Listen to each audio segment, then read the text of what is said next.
यदि एक बार इसने प्रेम से कह लिया हरि हरि, फिर वो उसी क्षण मुक्त हो जाता है। कली पावनावतार श्री गौरांग महाप्रभु, उन्होंने क्या किया? उन्होंने ऐसे ही तो पापी से पापी, मलिन से मलिन जीव को हरि नाम का ही तो दान किया, हरि नाम से ही तो उन्होंने जीवों को पवित्र किया। कोई पापी से पापी, कुटिल से कुटिल यदि उनके दृष्टि पथ में आ जाता था, वो ऐसे बड़े प्रेम से उसे उठाकर, क्योंकि वो पतित जीव है, प्रभु नहीं उठाएंगे तो कौन उठाएगा, उसको उठाकर बस यही कहते थे, एक बार हरि बोलो, एक बार हरि कहो। हरि नाम का दान करके ही तो उन्होंने अस्मदादि जीवों को पवित्र किया। नाम समर्थ है, इसमें किसी भी प्रकार का कोई दूषण नहीं है, ये किसी के भी आश्रित नहीं है, इसको किसी अन्य साधन की आवश्यकता नहीं है, आपके स्नान आदि की भी आवश्यकता नहीं है। सेवक जी महाराज स्पष्ट कह रहे हैं, स्नान क्रिया जप तप नहीं, अन्य सब साधनों को किसी ना किसी प्रकार की शुद्धि की, किसी ना किसी प्रकार की विधि की आवश्यकता है, नाम को नहीं है। देश काल का नियम नहीं है, शौच अशौच आदि का निर्णय करने की भी आवश्यकता नहीं है। कई बार मैंने आपको निवेदन किया, अपवित्र से अपवित्र अवस्था में भी नाम जप तो किया ही जा सकता है और किया जाना चाहिए। और मैं तो यहां तक कहूंगा, भगवान नाम के बिना कितने भी कर्म कांड कर ले पर जीव अशुद्ध ही है। किस प्रकार शरीर शुद्ध हो सकता है? ये शरीर किसी भी प्रकार से शुद्ध हो ही कैसे हो सकता है? इसलिए तत्वज्ञ महापुरुष तो कहते भाई तो मल मूत्र का पिंड है, ये कैसे शुद्ध होगा? शुद्ध वस्तु बोले हरि का नाम है, वो जिह्वा पर रहे। बोले फिर तीर्थ को तीर्थ करने वाला हो जाता है। बोले ऐसे तो सदा अपवित्र है, पर जिह्वा पर भगवान का नाम हो तो बोले फिर वो तीर्थ को भी पवित्र करने वाला है। तीर्थि कुर्वन्ति तीर्थानि। मैं तो आपसे ये भी कह रहा था कि भगवान के श्री विग्रह की सेवा करनी हो ना, उसमें भी कुछ विचार करना पड़ेगा।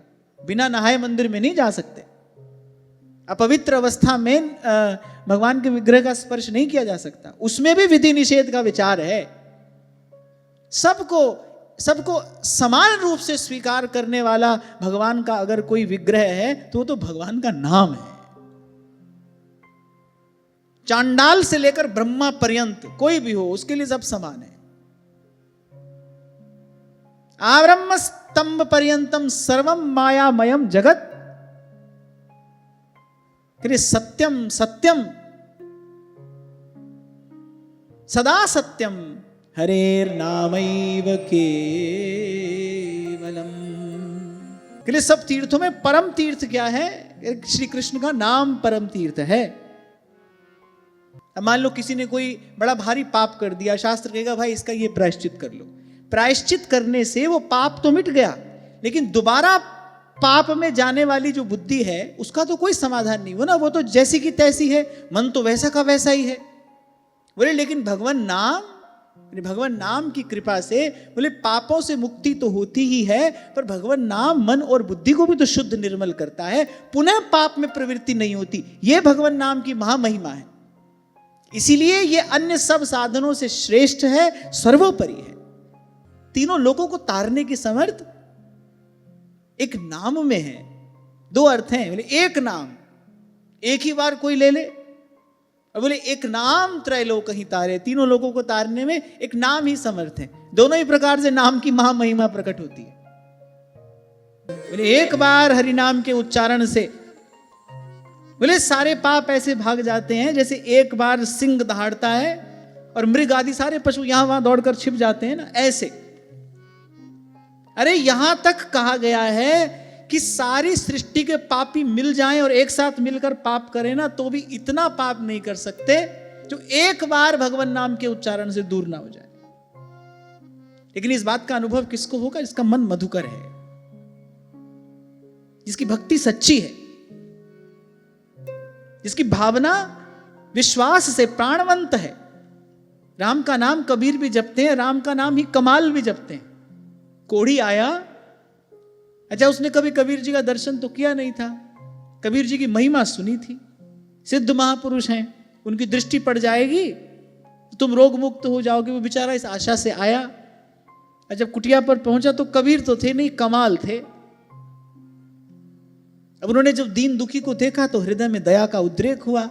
गंगा जल हाथ में लेकर राम राम राम कहकर उसको छींटा मार दिया। कोड़ी का कोढ़ दूर हो गया। अब कबीर जी की जय हो, कबीर जी की जय हो, धन्य है कबीर, धन्य है कबीर कहता कहता वो जा रहा है। रास्ते में मिल गए कबीर जी। तो कबीर जी ने पूछा कि भाई क्या मिल गया, क्यों ऐसी महिमा गा रहे हो उसकी? तो उसने सब बात बताई। अच्छा, कबीर जी थोड़े उदास हो गए। घर पहुंचे तो कमाल से कहा, बोले नाम तो लिया पर नाम की महिमा नहीं जानी। नाम तो तुमने लिया, कोड़ी का कोड़ तो दूर हो गया, बोले पर नाम की महिमा नहीं जानी। बड़े आश्चर्य में पड़ गए। अरे हमने तो इतना बड़ा कार्य कर दिया आपकी कृपा से। आपने जो राम नाम की महिमा हमको बताई, उसी ज्ञान के बल पर हमने इतना बड़ा कार्य कर दिया, उसी प्रतीति से कार्य हमने सिद्ध किया, और आप ऐसी बात कह रहे हैं। कबीर जी बोले 3 बार राम कहने की आवश्यकता क्या थी? 3 बार राम क्यों कहा? अरे ऐसा साधारण सा कार्य तो नामाभास से हो जाता, अभी नाम लेने की आवश्यकता नहीं थी।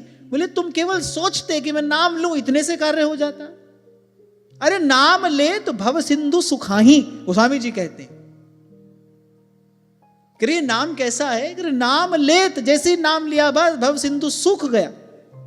भवाम्बुधिर वत्स पदम परम पदम, पदम पदम यद विपदाम न तेषाम, श्रीमद् भागवत कहती है। कि भव सागर तो गोवत्स के खुर के समान हो जाता है। भवाम्बुधिर वत्स पदम परम पदम, पदम पदम यद विपदाम न तेषाम, नाम लेत भव सिंधु सुखाही।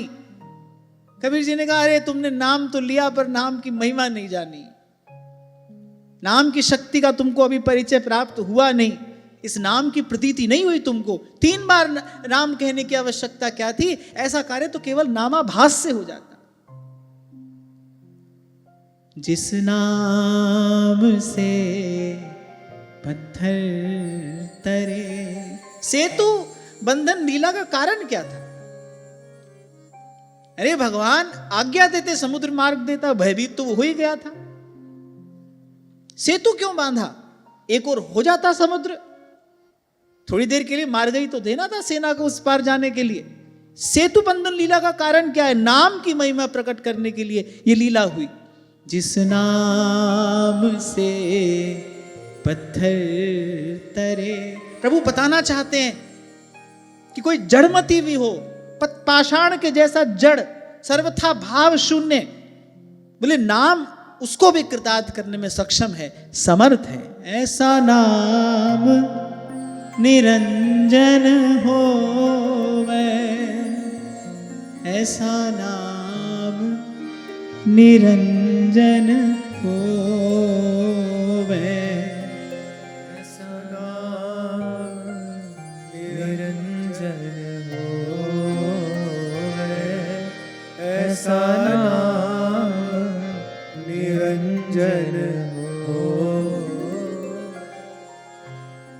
बोले बड़े बड़े भागवत ये बात जानते हैं। संकेत में किसी दूसरे अभिप्राय से, जैसे अजामिल ने लिया, उसने भगवान को थोड़ी पुकारा था, वो तो अपने पुत्र को पुकार रहा था। मेरे हास परिहास में, ऐसे गीत गाते गाते, तान आलाप में, अरे किसी की अवहेलना करने में भी यदि कोई भगवान के नाम का उच्चारण करता है तो उसके पाप नष्ट होते हैं। और यहां तो लिखा है सारे पाप नष्ट होते हैं। तभी श्री ध्रुवदास जी कहते हैं, कृष्ण केसरी को नाम एक बार लीने, ध्रुव पापी तिहु लोकन के छिन माही तरनी। इसीलिए जो परमहंस महापुरुष हैं, परमहंस माने जो परम सार ग्रहण करने वाले विमल उज्जवल महापुरुष हैं, उन्होंने ये किया भी है, आपको हमको बताया भी है, समझाया भी है। नाम तेरो अम्बलो, नाम तेरो चंदनो, नाम तेरो केसरो, ले छिटकारे। रैदास जी महाराज कहते हैं, करे पूजा करने बैठा हूं, नाम से ही आपकी पूजा करूंगा। मेरे नाम ही केसर है, नाम ही चंदन है, नाम ही जल है, नाम का ही आसन है, नाम ही मेरा स्नान है, नाम का ही मुझे ध्यान है। मनसा वाचा कर्मणा प्रभु, एक आपके नाम के ही आश्रित हूं मैं। सबसे ऊपर तो भाई भगवान का नाम ही है, नाम ही सर्वोपरि है। व्यास जी कहते व्यास नाम सम नाम है। नाम समान न कोई। कोई कहता है वो सगुण है, कोई कहता है वो निर्गुण है। गोस्वामी जी कहते हैं ठीक है, सगुण भी है निर्गुण भी है, पर उन दोनों से बड़ा प्रभु का नाम है। ब्रह्म राम ते नाम बड़। बोले निर्गुण सगुण दोनों से बड़ा, बोले नाम है। ब्रह्म राम ते नाम बड़, बोले ब्रह्म से भी और राम से भी। यहां तक कह दिया गोस्वामी जी ने, कहो कहां लगी नाम बड़ाई, राम न सकहि नाम गुण गाई। राम न सकहि नाम गुण गाई, अपने नाम की महिमा तो प्रभु भी नहीं गा सकते। बोले राम एक तापस तिय तारी। एक अहिल्या का उद्धार किया प्रभु ने। राम एक तापस तिय तारी, उसको जड़ से चेतन किया। पर नाम कोटि खल कुमति सुधारी। पर नाम ने तो करोड़ों जड़ बुद्धियों को चेतन कर दिया है। नाम जपते जपते बोले करोड़ों जड़ बुद्धि जीव उस परम चैतन्य का अनुभव प्राप्त कर गए हैं, धन्य हो गए, कृतार्थ हो गए, संसार से मुक्त हो गए। नाम की महामहिमा यही है। नाम हृदय को वासना शून्य कर देगा, निर्मल कर देगा, पावन कर देगा। न किसी तीर्थ से ऐसा होगा, न किसी ज्ञान ध्यान से ऐसा होगा, न जप तप से होगा। अच्छा देखो, भगवान का नाम केवल पाप मुक्त ही नहीं करता, प्रीति से युक्त भी कर देता है जीव को। हाँ, ये बात उचित है कि पहले पाप मुक्ति ये नाम का प्रसाद है, पहले अंतःकरण शुद्ध होगा। अच्छा, एक और बात मैं कहता हुआ आगे बढ़ूं, जो और किसी साधन से नहीं होगा, नाम से ही होगा, केवल नाम से ही होगा। अंतःकरण का मार्जन हो जाएगा, अंतःकरण शुद्ध हो जाएगा, फिर श्रद्धा रुचि निष्ठा ये सब संपत्ति, सब दैवी संपत्ति प्राप्त होती है। बोले जिसकी जिह्वा पर हरि नाम है, बोले उसको गंगा गया काशी पुष्कर, माने उसको किसी तीर्थ में जाने की कोई आवश्यकता नहीं है।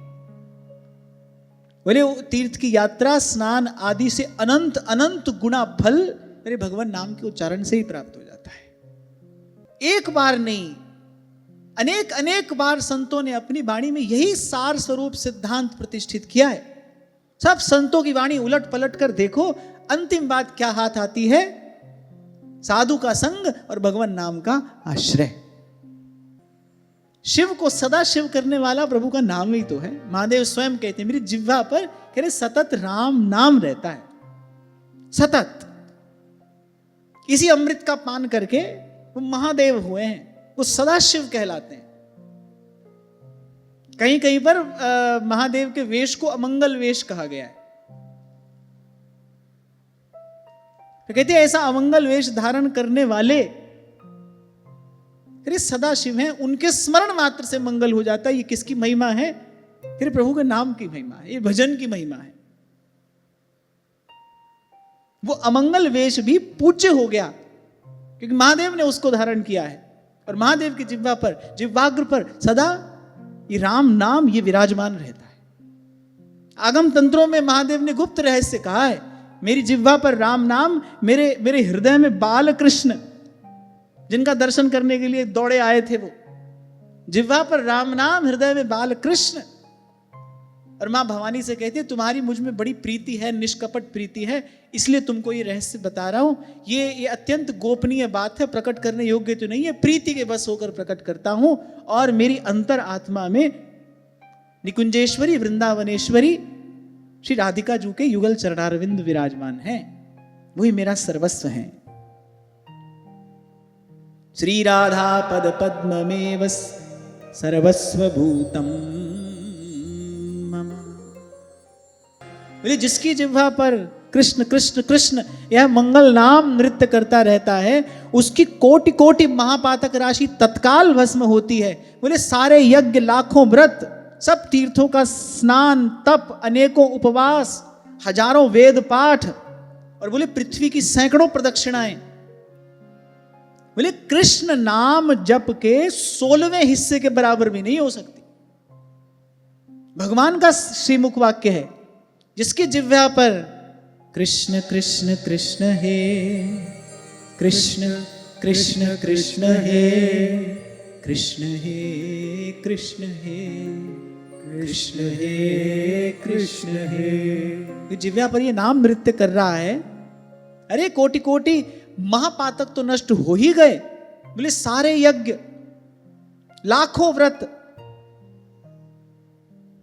एक जीवन में कितने व्रत कर लोगे बताओ? अब मान लो कोई एकादशी करता हो, साल में 24 ही तो करेगा। 100 साल भी जिए, पैदा होते ही तो बेचारा व्रत करने नहीं लगेगा, चलो उसको भी गिन लेते हैं। 100 साल कितनी एकादशी हुई? 2400। और यहां लिखा है, अच्छा अच्छी बात है कि मैं नहीं कह रहा, ये तो भगवान वेद व्यास कह रहे हैं, बोले सारे यज्ञ लाखों व्रत। कितने जन्मों में लाखों व्रत होते होंगे भाई? बोले लाखों व्रत, सब तीर्थों का स्नान, ये भी हमारे लिए संभव नहीं है। अनेकों उपवास, हजारों वेद पाठ, यहां तो भाई हम घुस भी नहीं सकते। और पृथ्वी की सैकड़ों प्रदक्षिणा, बोले कृष्ण नाम जप के 16वें हिस्से के बराबर भी नहीं है। और भगवान कह रहे यज्ञा नाम जप यज्ञ, सब यज्ञों में जप यज्ञ मेरा स्वरूप है, जप यज्ञ। कोई प्रश्न भी करे कि क्यों यही सर्वश्रेष्ठ साधन है? क्योंकि भाई नाम से पाप मुक्ति तो होती ही है, साथ साथ पुनः पाप ना हो ऐसी व्यवस्था भी नाम की कृपा से होती है। नाम जपते जपते धीरे धीरे अंतःकरण शुद्ध होगा। शुद्ध अंतःकरण से कैसे पाप होगा? मैले मलिन मन से ही तो पाप होता है, मैले मलिन मन में ही तो पाप का विचार आता है। नाम जपते जपते अंतःकरण शुद्ध हो जाएगा।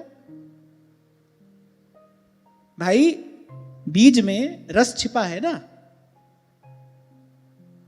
बीज में फल नहीं, बीज में रस छिपा है। फल का भी सार रस है ना, वो बीज में ही है।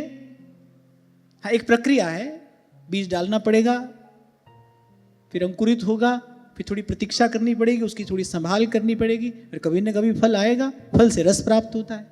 ऐसे ही वो रस जो निगम ब्रह्म परसत नहीं, वो नाम में ही तो छिपा है। जपना आरंभ करोगे नाम की महिमा का स्मरण रखते हुए, ये जो महात्म्य है, ये नाम का जो महात्म्य है, इसमें श्रद्धा रखते हुए जब नाम जपोगे, पाप तो नष्ट हो ही जाएंगे, अंतःकरण शुद्ध होगा, फिर से पाप ना हो ऐसी व्यवस्था नाम प्रभु की कृपा से होगी। और मुझे लगता है इससे सुगम भी कोई दूसरा रास्ता नहीं है, कोई भी कठिनाई नहीं है। लो, भगवान ने सब झंझट दूर कर दिया। भगवान ने जान लिया भाई कलयुग का मनुष्य ऐसा होगा, अयम तो युग धर्म हो, यम युग का धर्म है। शौचाचार, सदाचार, शिष्टाचार ये सब रहेगा नहीं, जीव का उद्धार होगा कैसे? भगवान ने कहा भाई हमारे अतिरिक्त कोई ये कार्य कर नहीं पाएगा, सब तक पहुंचे कैसे? मैंने कहा ना, अर्चा विग्रह भी वहां तक भी सबकी पहुंच नहीं है, सबका अधिकार नहीं है। फिर भगवान ने कहा भाई सब तक कैसे पहुंचे? क्योंकि भगवान समदर्शी है ना। अगर भगवान ही सबके साथ एक जैसा व्यवहार न करें, फिर तो उनमें वैषम्य दोष आता है। फिर भगवान ने कहा ठीक है भाई, अपनी नाम मूर्ति प्रकट करते हैं, सारी शक्ति रख देते हैं उसमें, निज सर्व शक्ति। ये जीव के पाप भी नष्ट करेगा, पुनः उसकी पाप में प्रवृत्ति ना हो ऐसी व्यवस्था भी करेगा, और अंत में उसको भगवत भजन, भगवत सेवन का अधिकारी भी बनाएगा। और जिनको नाम का रस मिला, जिनको आस्वादन प्राप्त हुआ, वो तो कहते हैं दादू जैसा नाम था वैसा लीना नहीं।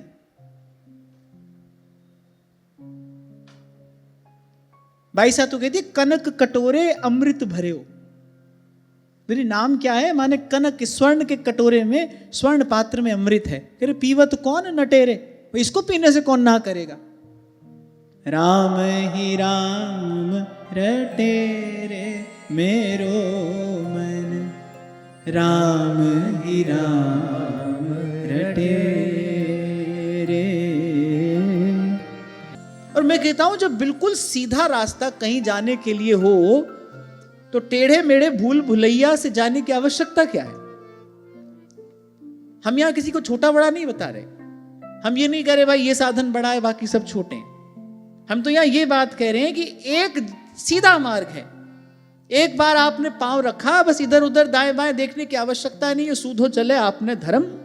और एक रास्ता है बड़ा टेढ़ा मेढ़ा है, उबड़ खाबड़ है, वहां बार बार गिरने का और भूलने का भय है, वहां भटक जाने का संशय है। तो ऐसा रास्ता चुनना क्यों है? सीधा मार्ग क्यों ना चुने? यही बात मैंने पूर्व में नाम जप और मंत्र जप के विषय में भी कही थी। ऐसा नहीं कि मंत्र जपने से कुछ नहीं मिलता है, पर मंत्र के साथ भाई विधि और निषेध जुड़ा है, उसके साथ आसन आदि की शुद्धि जुड़ी है, उसमें हम कोई किंतु परंतु नहीं कर सकते। इसीलिए तो अस्मदादि जीवों के सामर्थ्य का विचार करके भाई कलयुग का जो जीव होगा अल्पमति होगा, अल्प गति होगा, अल्प सामर्थ्य होगा, उसके पास बड़े बड़े श्रेष्ठ श्रेष्ठ साधन करने की सामर्थ्य नहीं होगी, तो भगवान ने हम जीवों पर कृपा की और अपनी सारी शक्तियों सहित, अपने सारे ऐश्वर्य माधुर्य सहित अपने नाम में आकर बैठ गए। इसलिए समय रहते ये साधन कर लो। इसीलिए सार स्वरूप सिद्धांत आपको बार बार कहा जाता है, ताकि बार बार सुनकर कभी ना कभी मन चित्त उसको स्वीकार कर ले। भाई अपनी सारी शक्ति बस प्रभु के नाम में लगानी है, बस प्रभु के गुण का गान करना है, प्रभु के नाम का जप कीर्तन करना है। यही सब साधनों का साधन है और यही परम सिद्धि भी है। आप सब पुराणों के पन्ने पलट कर देखो, सार की बात आपको वहां पर यही मिलेगी। गरुड़ पुराण का वाक्य है, नारद जी कह रहे हैं, बोले मुक्ति मिच्छसि राजेंद्र, बोले ये तो भी इतने इतने साधनों में लगने की आवश्यकता क्या है? अरे मुक्त ही तो होना चाहते हो। बोले कुरु गोविंद कीर्तनम, कृष्ण गोविंद गोविंद गोपाल नंदलाल, कृष्ण गोविंद गोविंद हे गोपाल नंदलाल, कृष्ण गोविंद गोविंद गोपाल नंदलाल, कृष्ण गोविंद गोविंद हे गोपाल नंदलाल। यहाँ पर मैं साथ साथ ही कहता चलूंगा, मन को मधुकर बनाना, मन मक्खी ना बना रह जाए, यहां भी और वहां भी, थोड़ा रस यहां लिया थोड़ा रस वहां लिया। प्रभु के चरण कमल का मकरंद यदि पान करना है तो फिर मन भंवरा बने। मधुव्रत, मधु का ही व्रत हो। सरल शब्दों में यदि इस बात को कहा जाए तो आशा एक, राम जी से दूजी आशा छोड़ दे। क्योंकि भाई यहां जो सुखदेव जी महाराज ने कहा कि अपने मन को मधुकर बनाकर जो भगवान कृष्ण के चरणारविंद मकरंद का एक बार पान कर लेते हैं, उनको फिर यम का और यम के दूतों का दर्शन नहीं होता। पर भाई वहां तक पहुंचने के लिए हमारे पास रास्ता क्या है? हमारे पास रास्ता तो प्रभु का नाम ही है ना। हम कैसे पहुंचेंगे? हम अपने मन को भी मधुकर कैसे बनाएंगे? चलो मान लो भाई हमने ये भी मान लिया हमारा मन अभी मक्खी के जैसा है, उसको मधुकर बनाना है, तो भी कैसे बनाएंगे? नाम का ही तो सहारा है, नाम का ही तो आश्रय है। नाम की कृपा से ही तो पहले अंतःकरण शुद्ध होगा, दोषों का मार्जन होगा। नाम की कृपा से ही तो जीवन भजन सेवन के योग्य बनेगा। हमारे पास तो एक ही तरीका है ना, दूसरा कोई विकल्प ही नहीं है। केवल नाम, केवल नाम, केवल नाम। अजामिल जैसे महापापी को भगवान के नामोच्चारण ने ही तो मुक्त किया। धर्मराज कह रहे हैं कि नामोच्चारण की महिमा तो देखो। अजामिल जैसा पापी, दोनों पक्षों का विचार करो। पापी कैसा है? अजामिल जैसा, जिसने जीवन भर पाप के अतिरिक्त कुछ नहीं किया, अपने धर्म से च्युत हो गया। कौन सा ऐसा दुराचार, कौन सा ऐसा दुष्कर्म था जो अजामिल ने बार बार बार बार न किया हो? बोले एक और तो अजामिल जैसा पापी, और दूसरी ओर एक बार भगवान के नाम का उच्चारण किया, और वो भी कोई श्रद्धा से नहीं किया था। वस्तुतः अजामिल ने भगवान के नाम का उच्चारण नहीं किया, उसने तो अपने पुत्र को पुकारा था। किसी अन्य अभिप्राय से नारायण कहा था। उसकी कोई मति भगवान में थोड़ी थी, उसने तो अपने पुत्र का उच्चारण किया। वो तो घोर आसक्ति में पड़ा। जब यमदूतों का दर्शन हुआ तो बेचारा बड़ा भयभीत हो गया, व्याकुल हो गया। पुत्र में उसकी आसक्ति थी, पुत्र में ही उसकी मति अटकी थी। नारायण ऐसा कहा, बस ऐसा सुनते ही भगवान के दूत आ गए, मृत्यु के पास से छुड़ा लिया। तो धर्मराज अपने दूतों को कह रहे, अरे तुम तो अपनी आंख से देख कर आ रहे हो भगवान के नाम की महिमा, कहां तो वो अजामिल जैसा पापी, और उसने अनजाने ही बिना किसी भक्ति के, बिना किसी श्रद्धा भाव के नारायण इस शब्द का उच्चारण मात्र किया और बोले देखो मृत्यु पाश से छुटकारा पा गया। इसलिए संत कहते हैं, जिस नाम से पत्थर तरे, जिस नाम से पत्थर तरे, उससे तेरा तरना आसान है। पर देखो हमारी बुद्धि भी कैसी जड़ है, भगवान नाम की ऐसी महिमा, ऐसा अमित प्रभाव बार बार श्रवण कर लेने के बाद भी हमारी नाम में रुचि नहीं होती। किस लिए भजन कर रहे हैं, किस लिए कर रहे हैं? हाँ भाई करना है। अभी भजन इसलिए कर रहे हैं क्योंकि भाई गुरुजनों की आज्ञा है, इतना सत्संग में श्रवण करते हैं, भजन करना है, भजन करेंगे तो कुछ हमारा मन शुद्ध होगा। अभी अनेक अनेक कारण हैं। एक है नाम में रुचि हो जाना, कोई कारण नहीं है, बस नाम में प्रियता हो गई है, नाम प्यारा लगने लगा है, नाम मीठा लगने लगा है। जैसे गोस्वामी जी कहते हैं, अब मोहे राम लागते मीठे। अभी नाम में प्रियता नहीं हुई, अभी नाम में रुचि नहीं हुई। निष्ठा तो रुचि के बाद होती है, पहले तो रुचि होनी चाहिए। अभी तो अनेक अनेक कारण हैं भजन करने के। गुरुजनों से बहुत सुना है भाई, नहीं भजन करेंगे फिर दुर्गति होगी, दुर्दशा होगी, फिर संसार में गिरना पड़ेगा। ये सब बात तो ठीक है, पर एक है नाम में प्रीति हो जाना, एक है नाम में रति हो जाना। ध्यान रखना, जब तक कोई कारण होता है तब तक प्रेम नहीं होता, और प्रेम का कोई कारण नहीं होता, वो बिना कारण होता है। नाम में प्रीति हो, नाम में रति हो। ये बात कहनी इसलिए आवश्यक थी क्योंकि इतनी महिमा सुनने के बाद पर हमारी दृष्टि केवल इसी बात पर न रह जाए कि नाम जपने से पाप नष्ट होते, नहीं, नाम जपने से भगवत प्रेम प्राप्त होता है। हमको इस बात पर दृष्टि रखनी है। हमारे श्री सेवक जी महाराज ने हमको यही संकेत किया, प्रेम मूल यह नाम है, इससे प्रेम फल प्राप्त होगा, जो सबते ऊंचो प्रेम फल। नाम के आश्रय से वो प्रेम फल प्राप्त होगा। इस भाव से हम नाम जपें, क्योंकि भगवान ने ये भी तो कहा है ना, ये यथा माम प्रपद्यन्ते तांस तथैव भजाम्यहम्। हम, आप केवल इस भाव से नाम जपोगे भाई सब पाप नष्ट हो जाए, फिर उतना ही होगा। अरे पाप नष्ट तो हो ही जाएंगे ना, वो तो हो ही जाएंगे। हमको इस बात पर दृष्टि रखनी है, अंतःकरण शुद्ध हो, दिन दिन प्रभु के चरणों में प्रीति बढ़े, अनुराग बढ़े। नाम ये दैवी संपत्ति देने में समर्थ है। अभी एक बात और भगवान ने कहकर सावधान किया है। भगवान कह रहे जो नराधम, बोले इस नाम की महिमा को जो का त्यों स्वीकार नहीं करता, बोले नाम कीर्तन के ये विविध फल सुनकर भी उस पर श्रद्धा नहीं करता, बोले उसको तो फिर अंततः भाई संसार के घोर तापों से पीड़ित होना ही पड़ता है। संसार के ताप से बचाने वाला है कौन? भगवान का नाम ही तो है।